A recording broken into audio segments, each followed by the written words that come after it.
Pada kesempatan kali ini, kami akan membahas mengenai analisis deret berkala dan peramalan. Namun sebelumnya, apa sih yang dimaksud dengan deret berkala itu? Deret berkala merupakan sekumpulan data yang ditulis dalam satu periode waktu. Misalnya, data penggunaan pulsa telepon seluler pada pelanggan Telkomsel pada tahun 2003 sampai 2012, data pertumbuhan ekonomi di Indonesia pada tahun 2000 sampai 2012, kemudian data hasil produksi padi setiap musim pada tahun 2007 sampai 2012. Mengapa sih diperlukan analisis data masa lalu?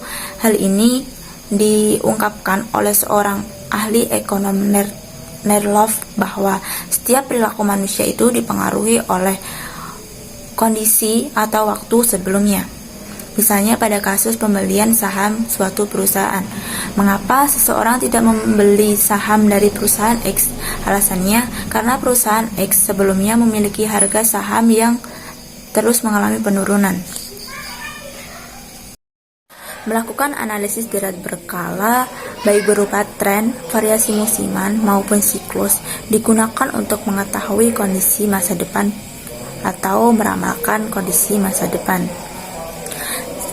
Peramalan di sini dapat berupa peramalan penjualan, produksi, maupun perkembangan ekonomi, baik jangka panjang maupun jangka pendek. Selain itu, peramalan juga berguna bagi penyusun rencana perusahaan dan negara. Untuk mengetahui kondisi masa depan suatu perusahaan, baik dari sisi produksi maupun sisi penjualan. Selain itu, peramalan juga mendorong suatu perusahaan untuk melakukan segala sesuatu sedini mungkin, sehingga hasil yang didapatkan akan memperoleh hasil yang optimal. Kasus analisis deret berkala dapat dilihat pada grafik. Berdasarkan grafik tersebut dijelaskan jika sebelum dan sesudah krisis, tingkat pengangguran terbuka di Indonesia selalu mengalami peningkatan, dan puncaknya terjadi pada tahun 2005, yaitu sebesar 10,75%. Setelah itu mengalami penurunan sejalan dengan pemulihan ekonomi setelah krisis ekonomi pada tahun 1997 atau 1998, dan sejalan dengan pelaksanaan otonomi daerah yang dilakukan secara efektif. Berdasarkan kasus di atas, dapat disimpulkan jika deret berkala dapat digunakan untuk meramalkan kondisi masa mendatang. Berdasarkan kasus tersebut, jika pengangguran di Indonesia terus mengalami peningkatan dan tidak segera diatasi, maka kemungkinan besar Indonesia akan mengalami masalah keamanan yang lebih besar di masa yang akan datang. Nah, pada bab ini akan dibahas mengenai masalah yang terkait data masa lalu yang digunakan untuk meramal kondisi di masa mendatang. Pengertian analisis tren. Analisis tren adalah suatu gerakan cenderung naik atau turun dalam jangka panjang, diperoleh dari rata-rata perubahan dari waktu ke waktu dan nilainya cukup rata atau semut. Komponen tren ditujukan dengan garis regresi yang menyesuaikan titik-titik time series, baik yang memiliki slope atau sudut positif maupun negatif. Analisis tren memiliki dua metode. Metode yang pertama yaitu metode linier. Metode linier memiliki dua jenis, yaitu A. Metode semi rata-rata. Metode ini dapat membagi data menjadi dua bagian dan juga dapat menghitung rata-rata kelompok. B. Metode kuadrat terkecil. Suatu garis tren yang memiliki jumlah terkecil dari selisih kuadrat data asli dengan data pada garis trennya. 2. Metode nonlinier. Metode nonlinier memiliki dua jenis metode, yaitu A. Metode kuadratis. Metode ini merupakan metode jangka pendek dan sifatnya non-linier. B. Metode non-tren eksponensial. Suatu garis tren yang memiliki pangkat atau eksponensial dari waktunya. Selanjutnya saya akan menjelaskan contoh soal metode analisis tren, metode semi rata-rata. Disajikan contoh data genap. Berikut adalah data perkembangan jumlah pelanggan PT Telkom dan buatlah persamaan pelanggan PT Telkom dan hitunglah perkiraan jumlah pelanggan PT Telkom pada tahun 2013. Yang pertama, kita akan membagi data menjadi dua kelompok dulu, yaitu kelompok pertama pada tahun 2003 sampai 2006 dan kelompok kedua yaitu letak di tahun 2007 sampai 2010. Lalu kita menghitung nilai rata-rata tiap kelompok. Jadi K1 jumlah pelanggannya kita jumlahkan, kita bagi 4. Kenapa bagi 4? Yaitu karena 2003 sampai 2006. Lalu kita hasilkan 32,15. Untuk kelompok 2 juga sama, lalu kita hasilkan 93,80. Lalu untuk menghitung nilai perubahan yaitu dengan rumus K2 dikurang K1 dibagi tahun dasar 2 dikurang tahun dasar 1. Nah, langsung kita masukkan rumusnya, kita masukkan nilainya, dan kita hasilkan 15,41. Nah, jadi persamaan trennya dengan rumus Y sama dengan A plus BX. Jadi kita masukkan nilai A-nya untuk tahun dasar 2004 yaitu 32,15 ditambah 15,41 X, dan untuk tahun 2008 yaitu 93,80 ditambah 15,4. Nah, selanjutnya untuk mencari peramalan dalam bentuk tabel disajikan seperti yang tertera, yaitu K1 terletak di 2004. Tadi rata-ratanya kita letakkan di K1 dan rata-rata kedua kita letakkan di K2. Nah, kita letakkan nolnya itu di K1 dan untuk tahun dasar 2004, dan untuk tahun dasar 2008 kita letakkan nolnya di K2 yaitu di 2008. Lalu untuk ke atas kita negatifkan, untuk ke bawah kita positifkan. 0 ke atas min 1, min 2 dan seterusnya, untuk ke bawah 1, 2, 3 dan seterusnya. Lalu peramalan untuk tahun dasar 2013 menggunakan yang pertama kita menggunakan tahun dasar 2004. Nah, di sini peramalannya nilai X kita lihatnya 9. Jadi kita masukkan nilai X-nya yaitu 9. Kita hasilkan 170,84 juta pelanggan. Dan untuk menggunakan tahun dasar 2008, kita lihat di sini nilai X-nya adalah 5. Maka nilai kita masukkan nilai X-nya yaitu kita hasilkan 170,86 juta pelanggan. Nah, apabila datanya ganjil, kita bisa menghilangkan atau kita menghitung dua kali. Nah, di sini ada tahun 2003 sampai 2011. Nah, nilai tengahnya kan terletak di 2007. Nah, di sini saya akan menghitung dua kali. Saya letakkan di K1 dan K2. Selanjutnya, yang kedua metode kuadrat terkecil, yaitu pada contoh data ganjil. Di sini berikut adalah perkembangan pelanggan PT Telkom dari 2004 sampai 2011. Buatlah persamaan tren dengan metode kuadrat terkecil dan hitunglah perkiraan pelanggan PT Telkom pada tahun 2016. Nah, kita letakkan 0 di nilai tengahnya, yaitu di sini terletak di 2007. Lalu untuk ke atas negatif ya. Jadi min 1, min 2, min 3, min 4 dan ke bawah 1, 2, 3, 4 dan seterusnya. Di sini YX kita dapatkan dari jumlah pelanggan yaitu 17,66, kita kalikan min 4, kita hasilkan min 70,64. Nah, X kuadratnya yaitu min 4 dikuadratkan hasilnya adalah 16. Kita jumlahkan Y-nya yaitu kita dapatkan jumlah Y sama dengan 633,62, dan untuk YX jumlah YX yaitu 907,59 dan jumlah X kuadrat yaitu adalah 60. Jadi penjelasannya adalah nilai A jumlah Y dibagi N, ini jumlah seluruh tahunnya, yaitu kita hasilkan 633,62 dibagi 9, kita hasilkan 70,40. Untuk nilai B-nya yaitu jumlah YX dibagi jumlah X kuadrat, yaitu kita hasilkan 907,59, kita bagi 60, hasilnya adalah 15,13. Jadi persamaan trennya Y sama dengan A plus BX, yaitu kita masukkan nilai A nya tadi 70,40, B nya ditambah 15,13 X. Nah, untuk peramalannya kita tinggal ubah X nya itu kita ganti. Di sini sudah dibuatkan tabel untuk peramalannya. Kita hasilkan di sini adalah X nya 9, maka kita hasilkan 206,57. Selanjutnya saya akan menjelaskan metode tren kuadratis. Di sini sudah ada tahunnya 2003 sampai 2011 dan kita letakkan 0 di 2007 sama, dan untuk nilai YX-nya kita tinggal kalikan Y kali X-nya, lalu X kuadratnya kita tinggal kuadratkan, dan X kuadrat Y kita tinggal kalikan saja X kuadrat dengan Y-nya, dan X pangkat 4-nya juga sama, tinggal kita pangkatkan 4 X-nya.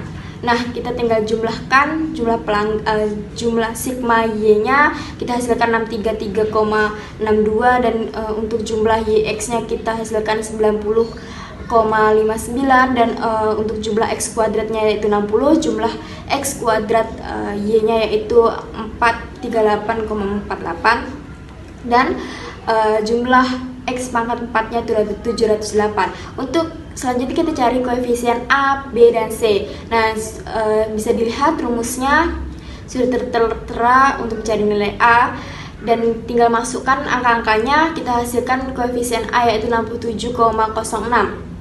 Dan untuk koefisien B sama, rumusnya bisa dilihat dan kita tinggal masukkan nilainya, kita dapatkan 15,13. Nah, untuk nilai C juga sama, rumusnya bisa dilihat dan kita tinggal masukkan nilai-nilainya, kita hasilkan 501. Jadi persamaan kuadratisnya yaitu kan rumusnya aja sama dengan A plus BX ditambah C X kuadrat. Jadi kita tinggal masukkan koefisien A, B, C nya. Jadi kita hasilkan 67,06 ditambah 15,13 X ditambah 0,501 X kuadrat. Jadi untuk misalnya peramalan untuk tahun 2013 dan 2016, kita tinggal masukkan nilai X-nya, X dan X kuadratnya. Jadi misalkan di 2013 ya, jadi 67,06 ditambah 15,13 dikali X-nya itu 6, dan ditambah 0,501 dikali X kuadratnya itu 36, kita hasilkan 175,87 juta pelanggan. Selanjutnya adalah metode tren eksponensial. Contoh data ganjil, dari data jumlah pelanggan PT Telkom tahun 2003 sampai 2011, buatlah persamaan tren eksponensial. Di dalam tabel sudah ada tertera tahun dari 2003 sampai 2011, jumlah pelanggan dan kode tahunnya, yaitu kita letakkan 0 di 2007. Lalu ln-nya yaitu kita hasilkan dari 17,66, kita hitung dengan kalkulator, yaitu hasilkan 2,87, dan untuk X kuadratnya min 4 dikuadratkan hasilnya 16, dan X ln-nya yaitu X nya min 4 kita kalikan 2,87, kita hasilkan min 11,49. Untuk data ke bawah perhitungannya sama. Nah, kita cari nilai A dan B. Nilai A yaitu dengan rumus anti ln jumlah ln Y dibagi N, yaitu jumlah tahunnya, kita hasilkan 57,9. Dan untuk B nya juga sama, rumusnya tinggal kita masukkan, kita hasilkan 0,29. Jadi persamaan tren eksponensialnya yaitu A sama A dikali 1 plus B pangkat X. Kita masukkan nilai A dan B nya yaitu 7,9 dikali 1 plus 0,29 pangkat X. Jadi apabila mencari peramalannya sama, kita tinggal ubah X nya. Analisis variasi musim. Dalam analisis time series atau tren, usaha untuk melakukan peramalan atau estimasi juga membutuhkan analisis lain yang cukup penting, yaitu faktor variasi musiman dalam periode tertentu. Faktor variasi musiman ini sangat penting untuk mengetahui fluktuasi sehingga data time series menjadi lebih lengkap dan peramalan yang dilakukan menjadi lebih baik atau akurat. Untuk keperluan analisa, seringkali data time series dinyatakan dalam bentuk angka indeks. Apabila kita ingin menunjukkan ada tidaknya gerakan musiman, perlu dibuat indeks musiman atau seasonal index. Indeks musiman adalah suatu angka yang bervariasi terhadap nilai dasar 100. Jika suatu periode musiman ini mempunyai nilai indeks 100, nilai ini menunjukkan bahwa pada bulan tersebut tidak ada pengaruh musiman. Jenis-jenis variasi musim. Variasi musim dapat dibedakan atas beberapa macam, yaitu sebagai berikut. Yang pertama, variasi musim spesifik atau specific seasonal adalah variasi musim dalam jangka waktu 1 tahun. Yang kedua, variasi musim berubah-ubah atau changing seasonal adalah variasi musim yang tidak tetap dari satu periode ke periode lainnya. Yang ketiga, variasi musim typical atau typical seasonal adalah variasi musim rata-rata dalam jangka waktu yang cukup lama. Yang keempat, variasi musim tetap atau constant seasonal adalah variasi musim yang tidak mengalami perubahan. Ada beberapa metode perhitungan untuk mengetahui variasi musim dengan mengetahui indeks musim. Yang pertama, metode rata-rata sederhana. Yang kedua, metode rata-rata dengan tren. Yang ketiga, metode rasio rata-rata bergerak. Berikut kami sajikan contoh analisis variasi musim. Silahkan teman-teman untuk menyimak dan memperhatikan contoh soal yang sudah kami paparkan. Analisis variasi siklus. Sejauh ini sudah dipelajari komponen deret berkala, yaitu T atau tren, dan S variasi musim dari 4 komponen deret berkala, yaitu Y sama dengan T kali S kali C kali I. Pada bagian ini akan mempelajari tentang siklus atau S. Siklus yaitu suatu perubahan atau gelombang naik dan turun suatu periode dan berulang pada periode lain. Suatu perubahan atau gelombang naik dan turun dalam periode dan berulang pada periode lain. Seperti contoh dapat dilihat pada gambar di samping. Kemudian indeks siklus. Perekonomian sebagaimana gelombang dalam fisika juga mengalami siklus. Dari resesi, pemulihan, ledakan atau bom, dan krisis. Di mana keempatnya itu mempunyai periode yang disebut dengan lama siklus.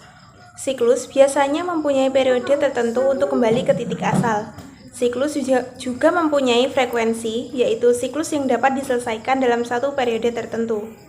Lama satu frekuensi sama dengan 1 dibagi lama siklus. Cara mengetahui indeks siklus. Kita ketahui bahwa komponen data berkala adalah Y sama dengan T kali S kali C kali I. Apabila Y, S, dan T diketahui, maka CI dapat diperoleh dengan cara Y per S sama dengan T kali C kali I, di mana T kali C dan I menunjukkan data normal. Untuk memperoleh faktor siklus, maka unsur tren atau T dikeluarkan dari data normal, sehingga faktor siklus menjadi C sama dengan TCI per T, di mana T adalah tren, S adalah variasi musim, C adalah siklus, dan I adalah gerak tak beraturan. Langkah untuk menghitung indeks siklus. Yang pertama, mengetahui data asli atau Y. Yang kedua, membuat nilai tren atau T. Yang ketiga, menghitung indeks musim atau S. Yang keempat, menghitung nilai normal, yaitu dengan rumus TCI sama dengan Y per S. Yang kelima, menghitung faktor siklus dengan mengeluarkan pengaruh tren CI sama dengan CTI per T. Kemudian yang terakhir, mencari indeks siklus dengan melakukan metode rata-rata bergerak pada data CI. Berikut kami sajikan contoh soal mengenai data produksi padi di Indonesia untuk tahun 2018 hingga tahun 2012. Untuk tabel dan angka bisa dilihat pada slide di atas. Dari soal di atas sudah diketahui Y atau data asli dan X indeks musim sehingga dapat dicari data normal atau TCI per YS. Dan faktor siklus atau CI sama dengan TCI per T. Untuk mencari C, data dicari dengan menggunakan metode rata-rata bergerak. Langkah-langkahnya yaitu sebagai berikut. Yang pertama, data asli harus dinyatakan dengan Y. Kemudian membuat tren atau T. Tren dibuat menggunakan metode kuadrat terkecil, yaitu Y aksen sama dengan A plus BX. Diperoleh persamaan Y aksen sama dengan 21,97 dikurangi 0,06X. Apabila X dimasukkan, maka akan didapat nilai Y aksen sebagai nilai tren.